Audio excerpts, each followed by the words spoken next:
I was in the kitchen of our old ranch house in rural Arizona. The kind with creaky wooden floors and views of endless desert scrubs stretching out to the red rock mesas. It was Thanksgiving Day, and the sun was dipping low, casting that golden glow over everything. Mom had the turkey roasting in the oven, filling the air with that savory aroma that always made my stomach rumble. I was 17, helping set the table with our mismatched plates. Nothing fancy. Just the stuff we'd collected over the years from garage sales and hand-me-downs.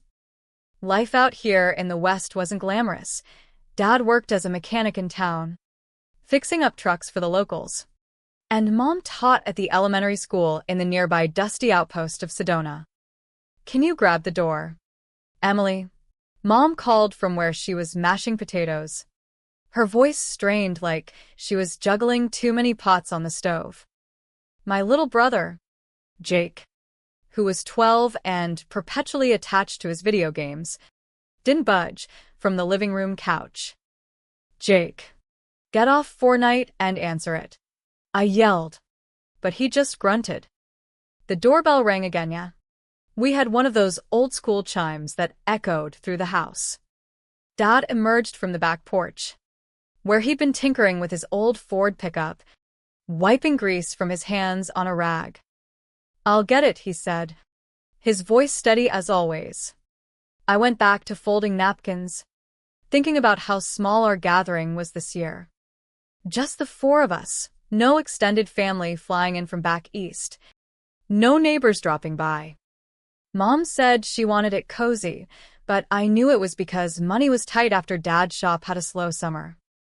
The economy out here in the Southwest could be brutal, with tourists coming and going like tumbleweeds.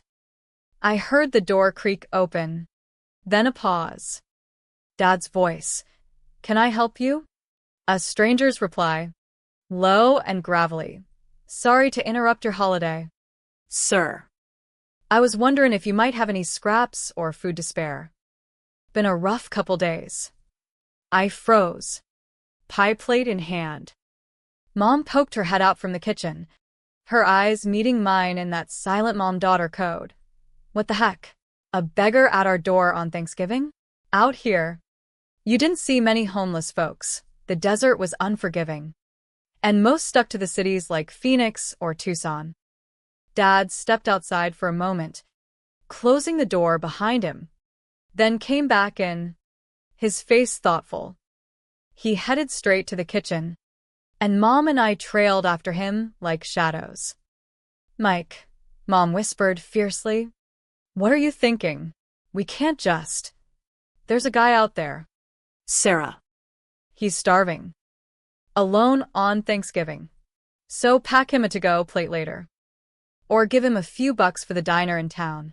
Dad shook his head, his jaw set in that stubborn way I'd seen 100 times when he was fixing a stubborn engine. "I'm inviting him in." "No way," Mom said, arms crossed. "We don't know him. He could be trouble, high on something, or worse. Think about the kids." I chimed in, feeling a knot in my gut. "Dad, she's right.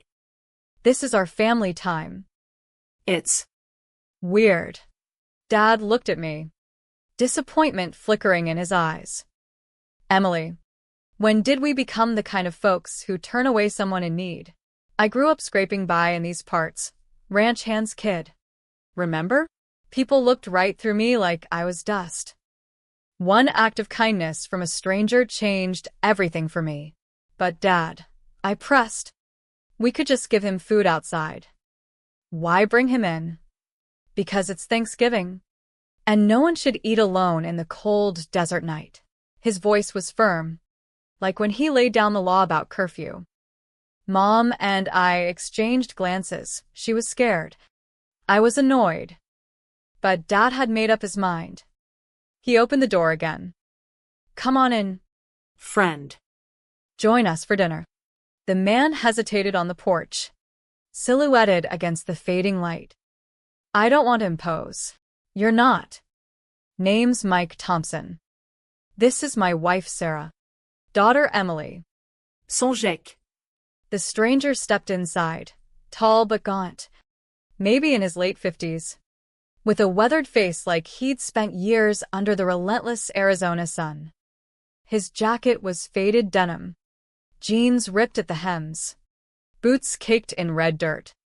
He carried a battered backpack, and his hair was salt and pepper, unkempt.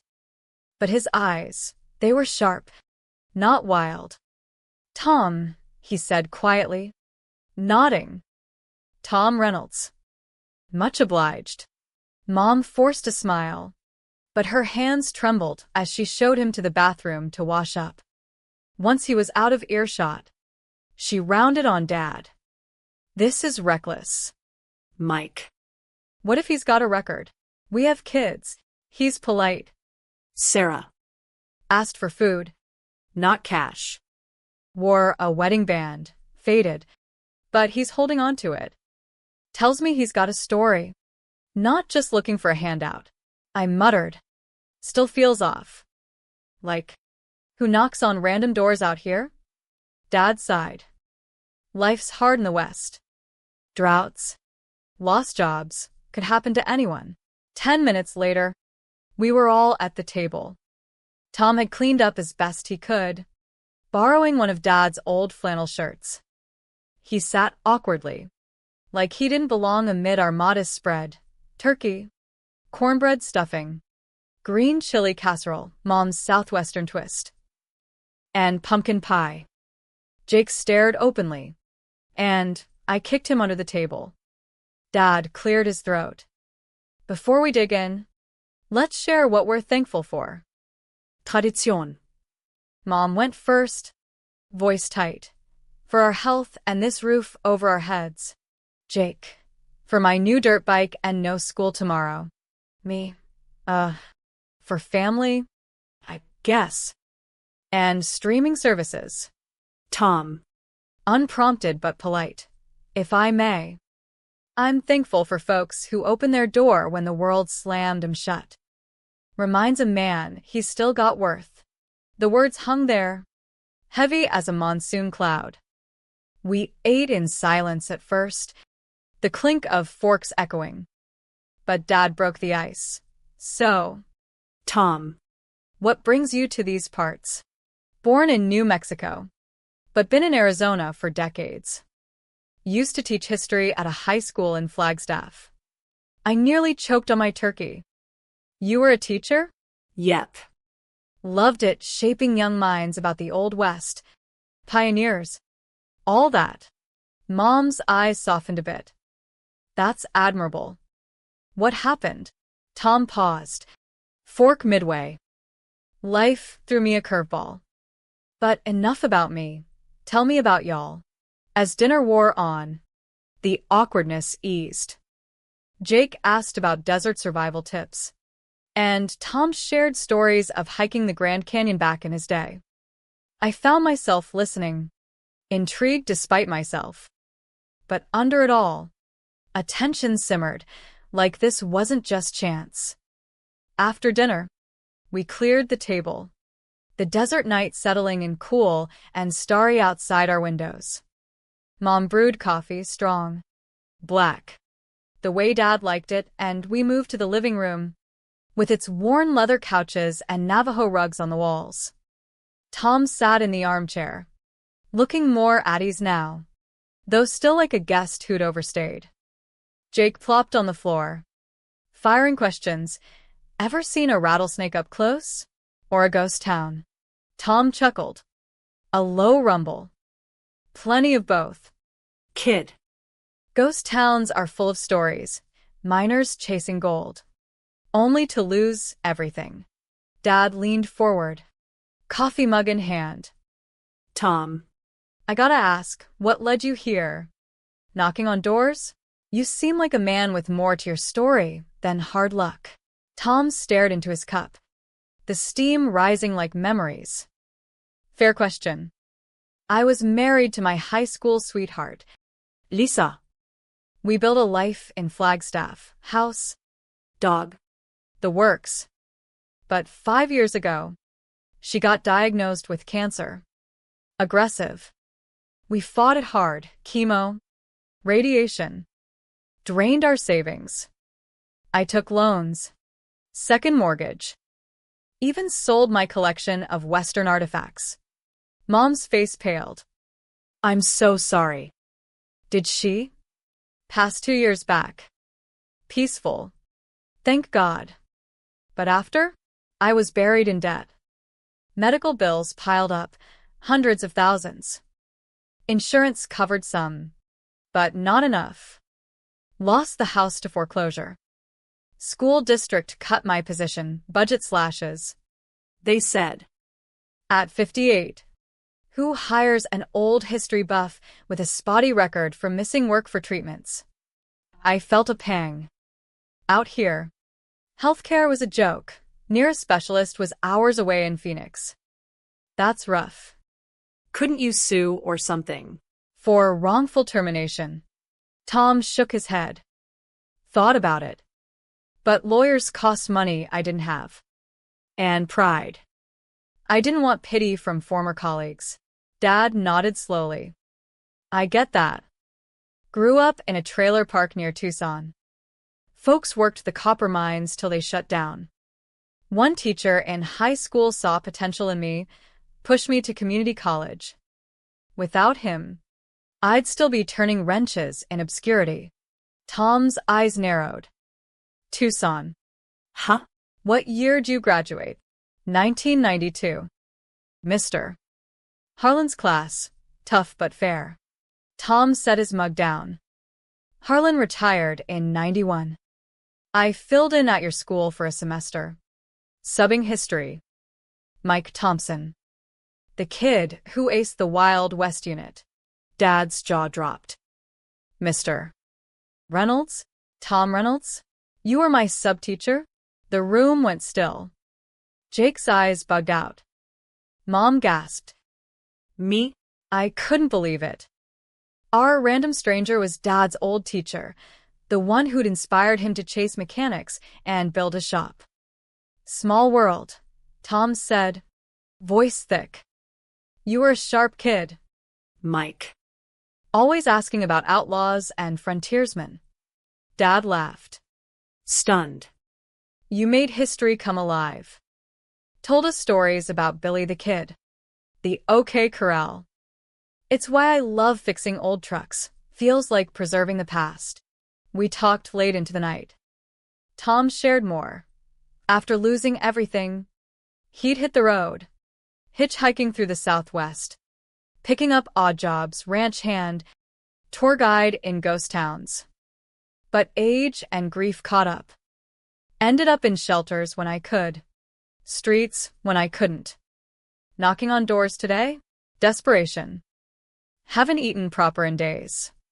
Mom. Who'd been quiet, finally spoke. You shouldn't have to live like that. Stay the night. Guest room's empty. Tom protested, Mom. You've done enough. But Dad insisted. You're staying. End of story. As I lay in bed that night, desert wind howling outside, I replayed it all. I'd been so quick to judge, scared of the unknown. But Tom wasn't a threat. He was a mirror to what could happen to anyone. Still, a nagging doubt lingered. Why our door? Was it really coincidence? The next morning, over breakfast burritos with green chili, Tom helped Dad fix a leaky faucet. Jake tagged along, learning knots from Tom's old Boy Scout days. I watched from the kitchen, helping Mom clean. Emily, she said softly, I was wrong last night. Scared. Yeah, but your dad's right. Compassion matters. I nodded, but something itched. Mom, doesn't it seem too perfect? Him being Dad's teacher? She paused. Life's full of twists out here. Like those old Western tales. By afternoon, Dad offered Tom a job at his shop, sweeping. Basic repairs. Pays not much, but it's steady. And you can crash here till you sort housing. Tom accepted. Eyes misty. I don't deserve this. You do, Dad said. You gave me a spark years ago. Time to return the favor. Over the next weeks, Tom integrated. he tutored Jake in math, shared recipes for campfire stew. I even opened up about school stress, college apps looming. Chase your dreams. Emily, he advised. West's full of opportunities. But grab 'em tight. But as December rolled in, with Christmas lights twinkling on cacti outside, cracks appeared. One night, I overheard Tom on the phone in the guest room, whispering urgently, "Yeah, it's him. Mike Thompson. Plans in motion." My heart raced. Was this some scam? Revenge from Dad's past? I confronted Dad the next day. Something's off with Tom.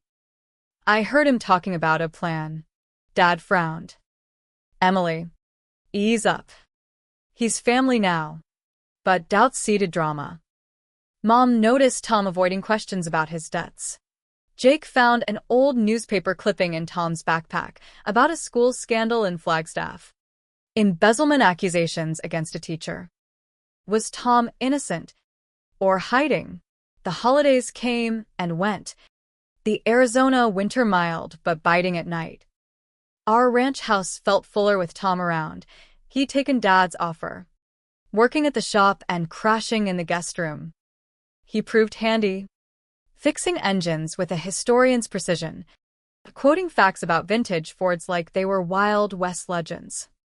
Jake idolized him, begging for stories of Apache warriors and gold rushes. Mom warmed up, sharing coffee chats about teaching woes. Me? I played nice, but that overheard call gnawed at me like a coyote on a bone. One evening, as the sun set in a blaze of orange over the mesas, I snuck into the guest room while Tom was out walking the property. His backpack was there, zipped but not locked. Guilt twisted my gut. This was invading privacy, but curiosity won. Inside, faded photos of a woman, Lisa. I assumed.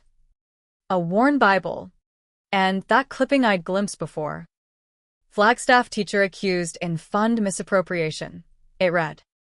Details sketchy. School booster funds missing. Tom Reynolds questioned, but not charged. Cleared? Or covered up? I snapped a photo with my phone. Heart pounding.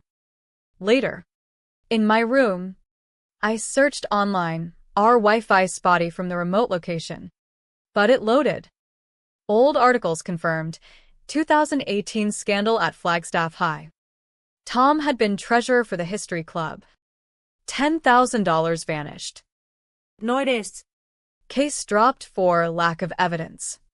Forum posts speculated. Reynolds skipped town after his wife's death. Shady. Was this why he was homeless? Or something darker? Did it tie to Dad? I remembered Dad mentioning a high school rival, some kid who'd bullied him. But no connection. I confided in Mom over laundry the next day. Look at this. I showed her the article. Her face hardened. Emily, this is serious. But we can't jump to conclusions. In the West, folks get second chances, innocent till proven guilty. But what if he's here for revenge? That call, plans in motion. She sighed. Talk to your dad. But gently. That night, after a dinner of enchiladas, Tom's recipe. Spicy and authentic. I pulled Dad aside on the porch. Stars blanketed the sky. Crickets chirping. Dad. I found something about Tom. An old scandal. He listened as I explained, his face clouding. Emily, that's ancient history. He was cleared. But why our house? Coincidence. Dad rubbed his temples. Life ain't always straight trails. Sometimes paths cross for a reason. Unsatisfied, I dug deeper. Using the library computer in town, our home set up too slow. I found more. Tom's wife, Lisa, had ties to a Phoenix charity. And Dad? He donated to similar ones years ago. No link. Then a breakthrough, an old yearbook scan online. Dad's class. With Tom subbing. But in the margins, a note. Watch out for Thompson, troublemaker. What? Dad as troublemaker? I confronted him again. Dad. Were you involved in something with Tom back then? He hesitated, then confessed over coffee. In high school, I was dumb. Pranked the sub, Tom. Switched his lesson plans. Silly stuff. But it escalated. Rumors spread he was incompetent. Might have cost him a full-time gig. My jaw dropped. So this is revenge? Him showing up broke. Guilting you. Dad shook his head. No. He forgave that years ago, if he even remembers. Drama peaked when Jake overheard Tom arguing on the phone. I need the money now. Thompson's the key. Jake told me. Wide-eyed. We told Mom. Family meeting ensued, no Tom. Mike, Mom said. This smells fishy. Debts. Calls. Past grudges. Dad defended. He's helped us. Shop's busier with his ideas. But tension boiled. One stormy night, rare desert rain pounding the tin roof, Tom confessed voluntarily. We were in the living room, fire crackling in the stone hearth. Folks. I sense unesa. Truth is, I didn't knock randomly. Knew Mike lived here from old alumni networks. Silence. Dad, why? After Lisa died, debts crushed me. Found out Mike owned a shop. Thought maybe. Ask for help. But pride stopped me till desperation hit. And the plan? I blurted. Tom sighed. Talking to a lawyer. Suing the school for wrongful dismissal. Needed character references. Mike's success story, my former student, could help. Mom. And the scandal? Cleared. Funds stolen by another teacher. I was scapegoat. Proof?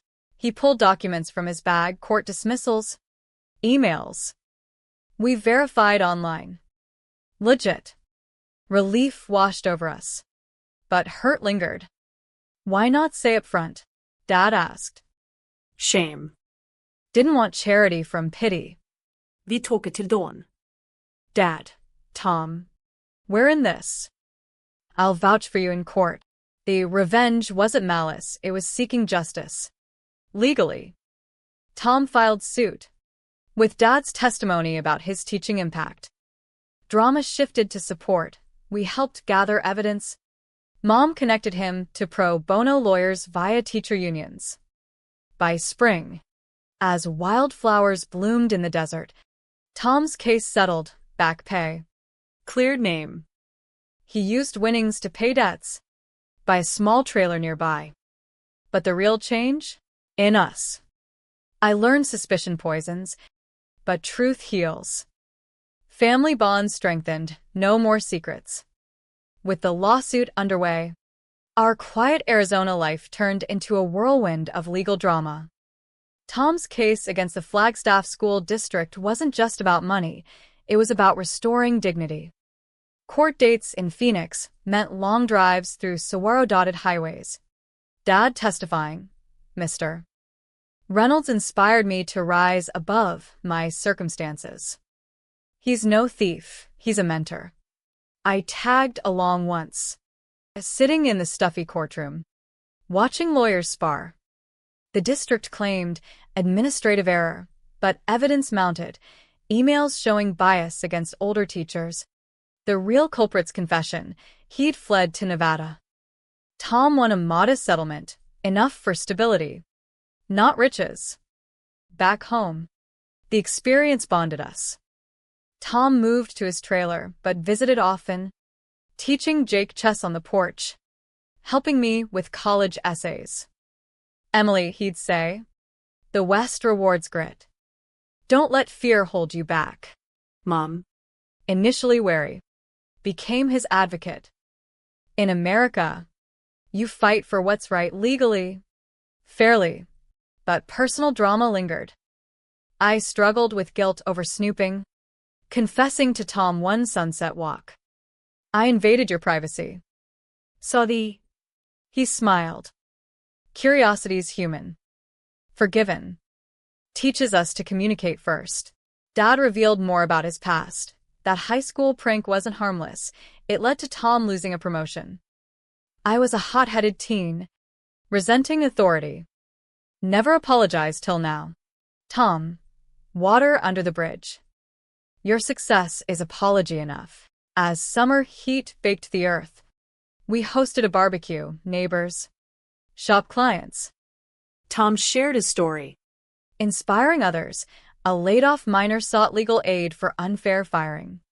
One twist, during discovery, we learned Tom's plan included reaching out to other former students. One was Dad's old bully, now a Phoenix exec. He testified against Tom initially, but truth prevailed, no revenge. Just justice. Family-wise, Jake matured, ditching games for books on Western history. Mom and I bonded over hikes, discussing trust. Emily, life's like the desert, harsh, but beautiful if you adapt. By fall, Tom started subbing again at Mom's school. Kids loved his tales. Our Thanksgiving approached, full circle. Expanded. The lawsuit dragged on for months, each hearing a lesson in perseverance. I remember the first deposition, Tom in a borrowed suit, facing slick district lawyers. They grilled him. Why wait years to sue? He replied calmly, grief clouded judgment. But truth doesn't expire. Dad's testimony was pivotal. Without Mr. Reynolds, I'd be lost. He saw potential in a poor kid from the mines. Media picked up, local news calling it teacher's redemption. Comments online, support. Skeptics. We shielded Tom from trolls. At home, drama intensified when an anonymous letter arrived. Reynolds is a fraud. Check his past. Postmarked Flagstaff. Paranoia hit. I traced it online, finding it from the real thief's ally. Police involved, no charges. But it underscored stakes. Mom hired a PI friend. Discreet check confirmed Tom's innocence. Clean as a whistle, she reported. Through it, Tom tutored me on law. In the U.S., due process protects. But it takes courage. Jake's school project, interviewing Tom on homelessness. Eye-opening, stats on veteran teachers falling through cracks. Summer climax, settlement hearing. District paid $150,000. Apology issued. Tom donated part to cancer research. Celebration dinner. Steaks on the grill. Stars above. Toasts to new beginnings. Personal growth. I volunteered at a Phoenix shelter, seeing faces behind stories. Dad mended old fences. Contacting that bully turned out he regretted past actions. Donated to Tom's fund. As monsoons rolled in, flooding arroyos, our family washed clean of doubts. Lesson: justice heals, but empathy prevents wounds. Our second Thanksgiving dawned bright. The Arizona sun warming the ranch as we prepped. No stranger this time, Tom arrived early. Trailer keys jingling. Getting home at pick and pie. Clean-shaven. In pressed clothes. He looked reborn. We set 5 places, sharing gratitudes around the table laden with turkey, pozole, and prickly pear jelly. Jake, grateful for Mr. Reynolds teaching me about real heroes, not just video game ones. Mom, for legal victories and family that sticks through storms. Dad, for chances to right wrongs. And teachers who shape futures. Tom, for doors that opened when all seemed shut. For seeing humanity in hardship. Me, I'm grateful for being proven wrong, for learning that suspicion blinds, but openness reveals truths. and for the lesson that compassion isn't just convenient, it's the foundation of justice. Tears flowed. Hands linked. That knock a year ago wasn't random fate, it was a catalyst. Tom thrived. Full-time teaching. Advocating for educator rights. Our family? Closer. More empathetic. Dad's shop boomed with Tom's marketing savvy, Western history tours for tourists. I headed to college in Tucson, studying social work, inspired by it all. Occasional visits home, barbecues under mesas, stories swapped. The gentle lesson? In the vast West, life's trails twist. But choosing kindness over fear leads to unexpected horizons. Revenge? Nah, forgiveness and fairness win. We've all got invisible scars, seeing them fosters healing. As the sun sets on our story, remember, next knock could change everything. Open with caution, but heart. Reflecting back, that transformative year reshaped us profoundly. Post-settlement, Tom became a local advocate, speaking at town halls on homelessness, pushing for better teacher pensions. Media interviews highlighted his journey, from respected educator to streets, back via perseverance. Our family volunteered together, serving at food banks in Sedona, understanding systemic issues, healthcare costs bankrupting folks, age discrimination in jobs. Jake, inspired, started a school club fundraising for shelters. Mom integrated Tom's stories into lessons, teaching empathy. Dad and Tom partnered. Shop offered apprenticeships for at-risk youth, blending mechanics with history. Me, college apps emphasized the experience.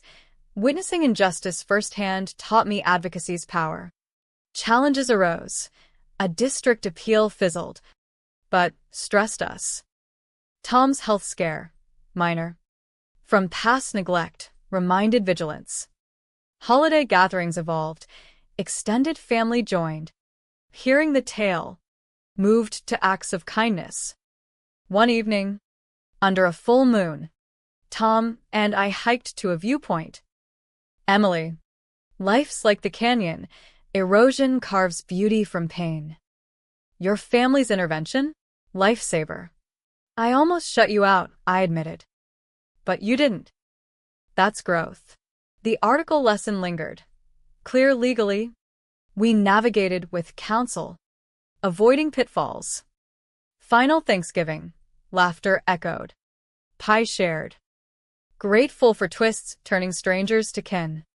In America's West, where frontiers test spirits, we learned humanity bridges divides. Choose compassion. Reap redemption.